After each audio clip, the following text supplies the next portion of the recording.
Hello everyone, good evening. তো সারাদিন দক্ষিণেশ্বরে ঘোরার পর বাড়িতে এসে একদমই বসে নেই। ওখান থেকে এসেছি প্রায় 7:30-8টা বেজে গিয়েছিল।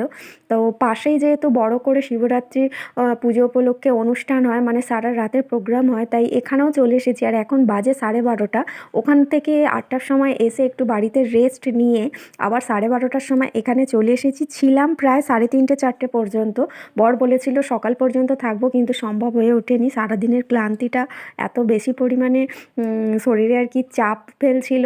তো সেই কারণে 3:30-4টের সময় চলে এলাম, আর বেশিক্ষণ থাকা হয়নি। তো একদম সকাল পর্যন্ত অনুষ্ঠান হয়েছে, আর বড় বড় সিঙ্গাররা এখানে এসেছে। লোকাল ছেলে মেয়েদের মানে নাচ হয়ে গেছে এখন।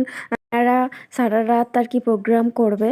তো অনেক দূর থেকে এসেছে এবং ভীষণ বিখ্যাত সিঙ্গার বলতে পারো। আমি নামটা এই মুহূর্তে মনে পড়ছে না, মানে অ্যানাউন্স হচ্ছিল কিন্তু এই মুহূর্তে মনে পড়ছে না। আর যেহেতু অনেকটা লেটে গেছি, তো যাই হোক, সুন্দর সুন্দর গান হচ্ছিল কিন্তু শোনাতে পারলাম না, কারণ আমি গানটা দিলেই আমাকে কপিরাইট দিয়ে দেবে ভিডিওতে। আর সেই কারণে মিউট করে মিউজিকটা দেখাচ্ছি। তবু মনে হলো এটা তোমাদের সাথে শেয়ার করলে ভালো হয়, তাই শেয়ার করলাম। তো চলো, টাটা।